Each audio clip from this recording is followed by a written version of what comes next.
और सीधे आपको ले चलते हैं चित्रकूट, जहां पर इस वक्त आरएसएस के सरसंघचालक मोहन भागवत कुछ कह रहा है, ये सुनते हैं। भय से नहीं होगी, भय आदमियों को ज्यादा दिन बांध के रख नहीं सकता।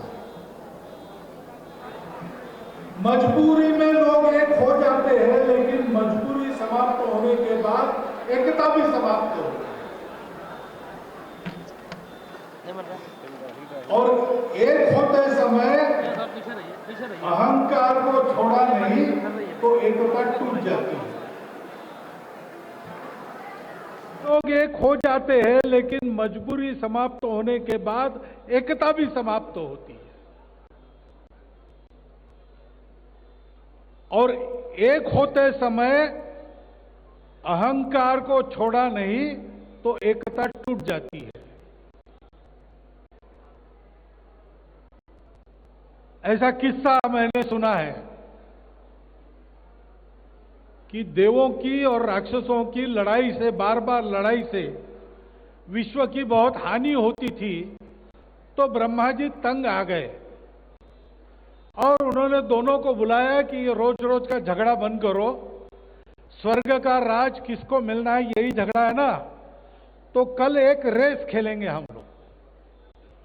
उस रेस में जो विजयी होगा उसको और उसकी पार्टी को राज्य मिलेगा।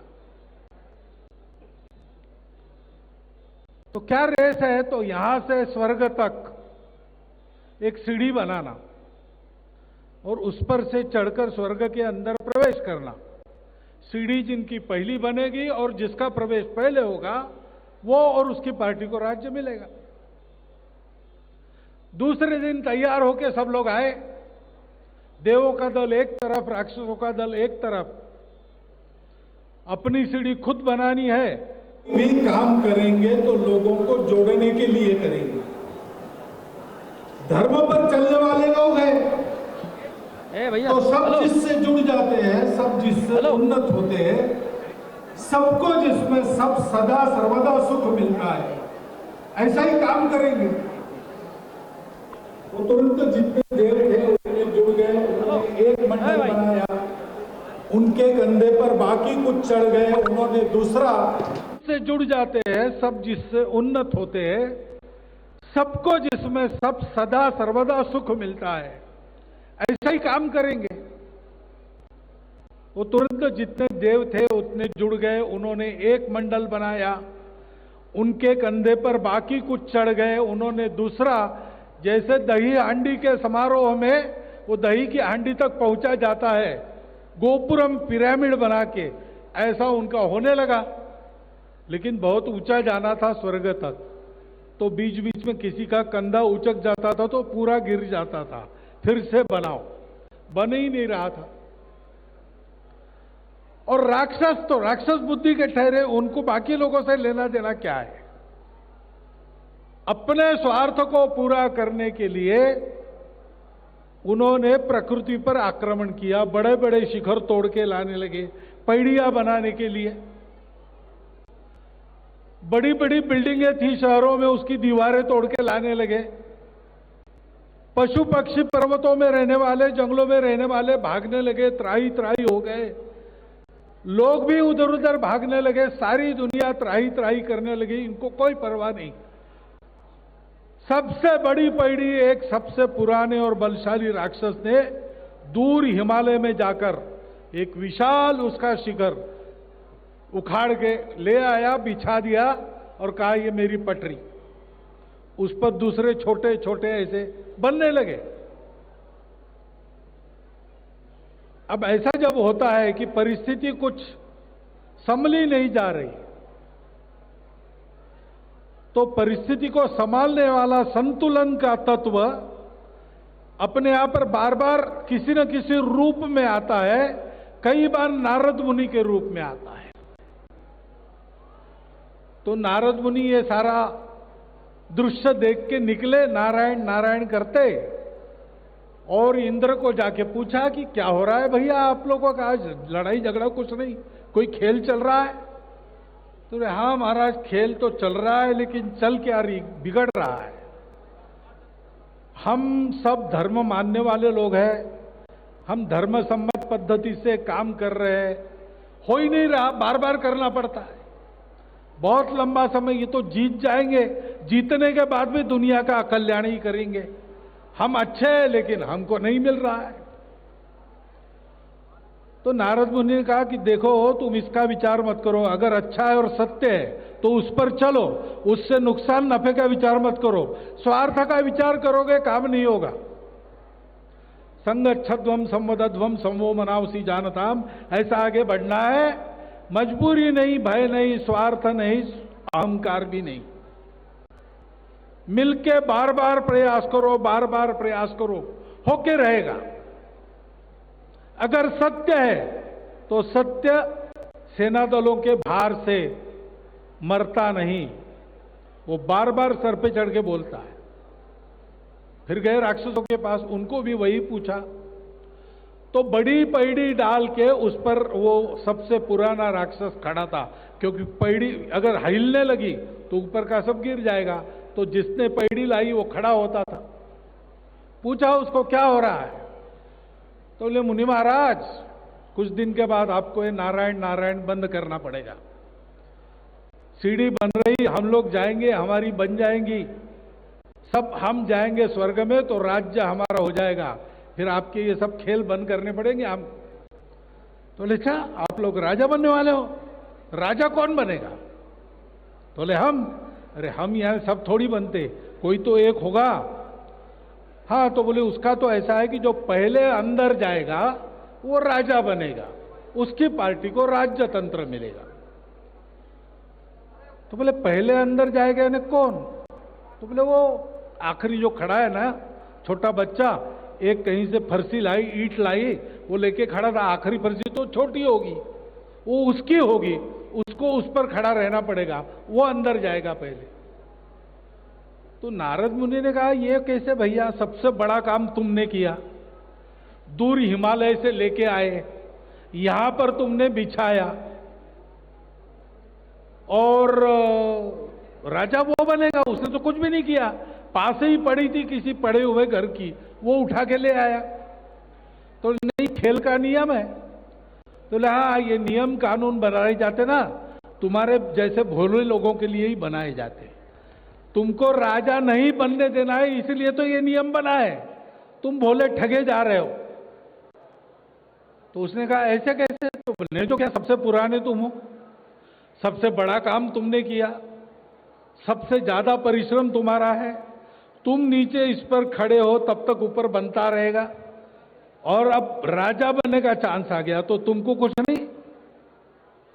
नारायण नारायण ऐसे कहते नारद मुनि चले गए, लेकिन इसके दिमाग में तो कीड़ा डाल दिया। उसने काम रोक दिया, सबको बुलाया, नीचे आओ नीचे आओ, बात करो।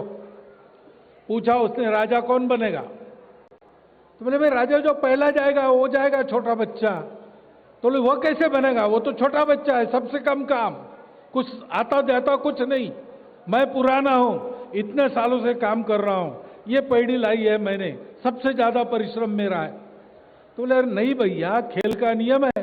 तो बोले ऐसा खेल हमको नहीं खेलना, आप मुझे राजा बनाओगे तो मैं खेलूंगा, नहीं तो नहीं खेलूंगा। उन्होंने कहा ये हो नहीं सकता भाई, नियम है, ब्रह्मा जी ने बनाया है, कोई नहीं उसको तोड़ सकता। तो बोले ठीक है, फिर हमको खेलना नहीं, हमने अपना सामान लाया था वो लेते हैं और हम घर वापस जाते हैं। उसने अपना वो बड़ा पत्थर निकाल लिया और घर चला गया, उधर सारा गिर गया।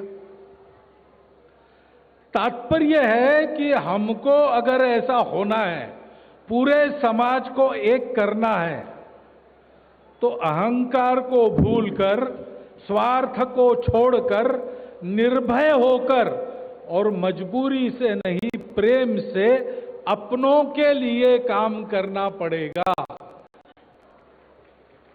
यहां पर प्रभु रामचंद्र जी ने जो प्रतिज्ञा की थी, निश्चरहीन करऊ मही भुजौ उठाए प्रण कीन, वो कोई अपने लिए नहीं की थी, उनका कोई संबंध नहीं था। 14 साल जैसे तैसे जंगल में गुजारते, वापस जाते, अयोध्या का राजा बन जाते। राक्षसों से झगड़ा मोल लेके सारे कष्ट ही तो भोगे।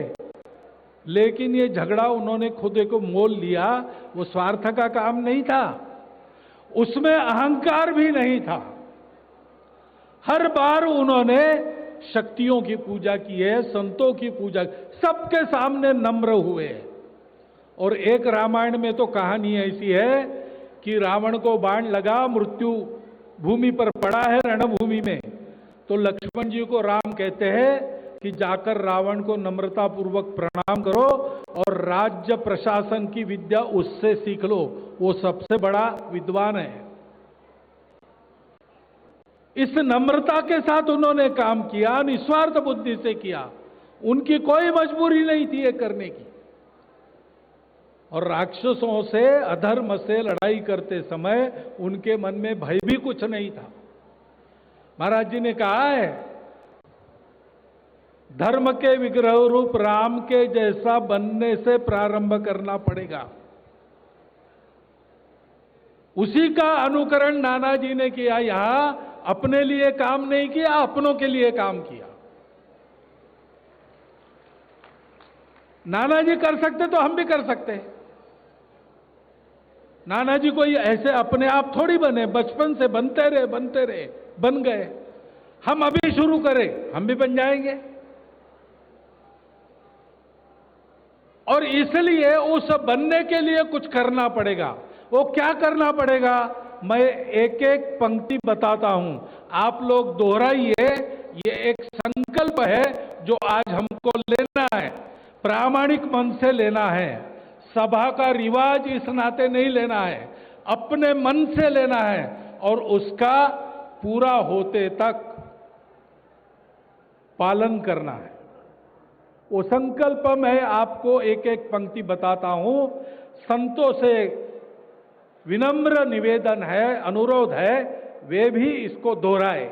संकल्प मैं पढ़ता हूं, पंक्ति पंक्ति आप उसको पुनरुच्चारित करें। मैं, कहिए,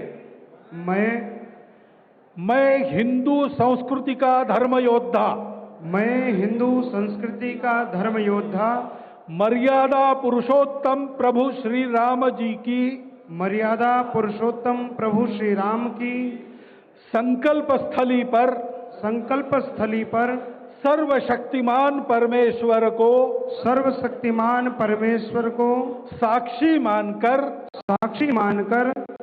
संकल्प लेता हूं, महिलाएं कहे संकल्प लेती है, संकल्प लेता हूं कि मैं अपने पवित्र हिंदू धर्म, हिंदू संस्कृति एवं हिंदू समाज के संरक्षण, संवर्धन एवं सुरक्षा के लिए आजीवन कार्य करूंगा। मैं प्रतिज्ञा करता हूं कि किसी भी हिंदू भाई को हिंदू धर्म से विमुख नहीं होने दूंगा, तथा जो भाई धर्म छोड़कर चले गए हैं, उनकी भी घर वापसी के लिए कार्य करूंगा एवं उन्हें परिवार का हिस्सा बनाऊंगा। मैं प्रतिज्ञा करता हूं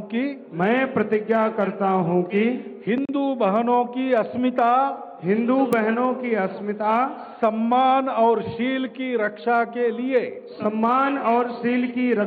लिए मैं सर्वस्व अर्पण करूंगा। मैं जाति, वर्ग, भाषा, पंथ के भेदभावों से ऊपर उठकर अपने हिंदू समाज को समरस, समरस, सशक्त सशक्त और अभेद्य बनाने के लिए और अभेद्य बनाने के लिए पूरी शक्ति से कार्य करूंगा। पूरी शक्ति से कार्य करूंगा। भारत माता की जय। भारत माता की जय। कोरोना धर्म नहीं देखता, जात नहीं देखता, अमीर गरीब ऊंच नीच नहीं देखता। कोरोना सिर्फ मौका देखता है, लेकिन आप उसे मौका मत दीजिए। बस इतना कीजिए, जब कभी दफ्तर से बाजार से घर लौटिए तो इतना ख्याल जरूर रखिए कहीं आपके साथ कोरोना आपके घर तो नहीं जा रहा। भूलिए मत, कोरोना अभी जिंदा है।